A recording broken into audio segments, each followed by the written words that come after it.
En enero de 1973, 8 personas sanas entraron a 12 hospitales psiquiátricos distintos de Estados Unidos. Dijeron escuchar voces. Solo eso. Una voz que decía palabras como vacío, hueco, golpe sordo. Nada más. En cuanto los internaran, tenían instrucciones de comportarse con normalidad y presionar para salir tan pronto como pudieran. Todos fueron internados. El más corto estuvo encerrado 7 días. El más largo, 52.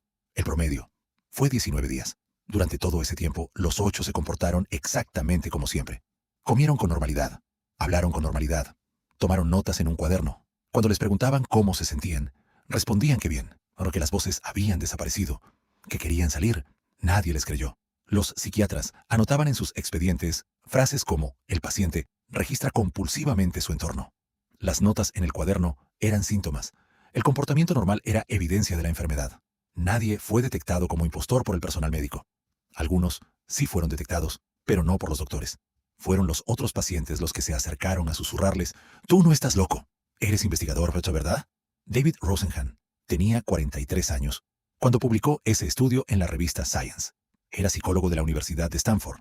Llevaba años interesado en una pregunta que le parecía simple. ¿Podemos distinguir la cordura de la locura?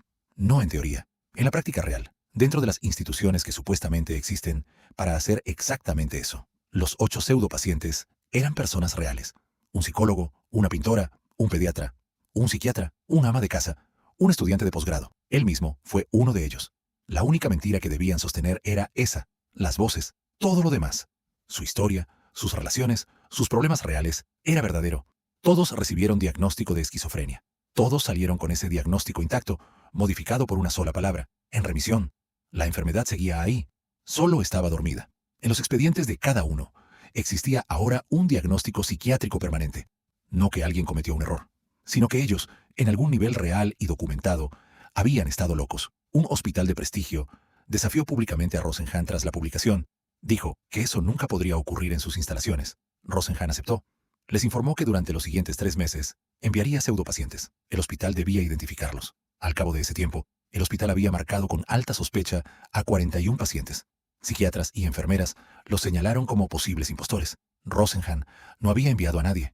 Aquí es donde la lectura popular del experimento se detiene. La versión que circula presenta esto como una historia sobre el poder de las etiquetas. Te llaman loco, y todo lo que haces se convierte en evidencia de locura. Pero no era eso lo que a Rosenhan le perturbaba de verdad. Los psiquiatras pasaban en promedio 6 minutos y medio al día con cada paciente. Un pseudopaciente intentó iniciar conversación con un médico 147 veces. En 88 ocasiones, el psiquiatra siguió caminando sin detenerse, sin mirarlo, sin responderle. No había malicia. El sistema funcionaba con una premisa que nadie había cuestionado. Si alguien está aquí, es porque está enfermo. La presencia dentro del hospital era la prueba de la enfermedad. El contexto lo decía todo y el contexto nunca se interrogaba. Los pseudopacientes describieron en sus cuadernos algo que no habían anticipado. No la incomodidad de fingir, sino una despersonalización real y progresiva, la falta de privacidad absoluta, la imposibilidad de controlar sus propios movimientos, el modo en que el personal los atravesaba con la mirada sin verlos. Sus protestas de salud eran reinterpretadas sistemáticamente como parte del cuadro clínico. Con el tiempo, escribían que empezaban a dudar, no de que estaban sanos, sino de si eso importaba. El diagnóstico no los convenció de estar locos.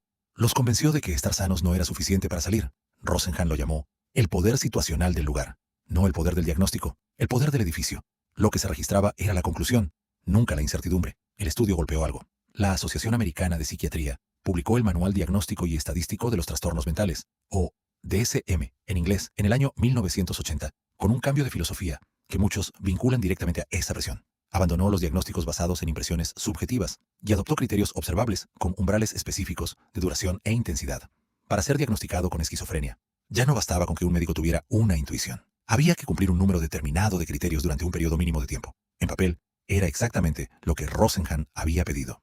Pero el DSM se expandió. La segunda edición tenía 182 diagnósticos.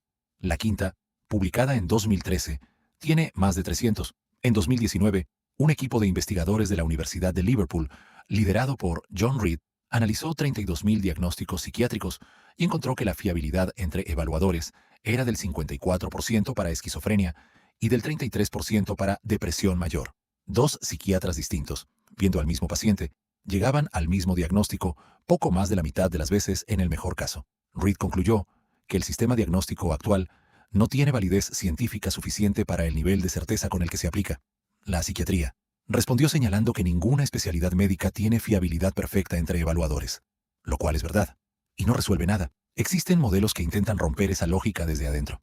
En Finlandia, el psicólogo Jaakko Seikkula desarrolló en los años 90 un enfoque llamado Open Dialogue, diálogo abierto, donde ante un primer episodio psicótico, el diagnóstico se retrasa deliberadamente. En lugar de clasificar primero y tratar después, el equipo clínico se reúne con el paciente y su red de apoyo durante semanas, a veces meses, antes de aplicar cualquier etiqueta. El foco no es determinar qué tiene el paciente, es entender qué le está pasando.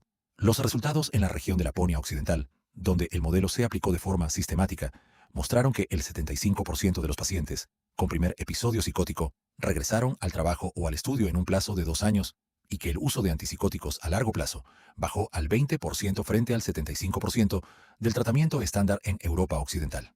El modelo no niega el diagnóstico, pospone la certeza hasta que haya razones reales para tenerla. El experimento de Rosenhan no puede repetirse tal como fue diseñado.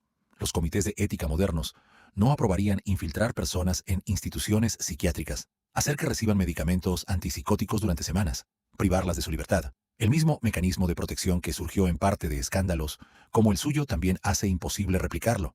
La arquitectura del sistema que Rosenhan identificó no desapareció, cambió de forma. Hoy el contexto no es solo el edificio, es el expediente digital, es el código de diagnóstico que aparece en cada consulta subsiguiente con cualquier médico. Es la casilla marcada que un seguro médico lee antes de aprobar un procedimiento. Es la frase en un informe escolar, en una evaluación laboral, en una solicitud de adopción. La certeza que el sistema produce sigue sin depender de lo que el paciente hace, dice o demuestra después. Depende de lo que el expediente ya dice que fue. Los 8 pseudopacientes salieron, recuperaron sus nombres. Lo que quedó en los archivos todavía no tiene manera de salir.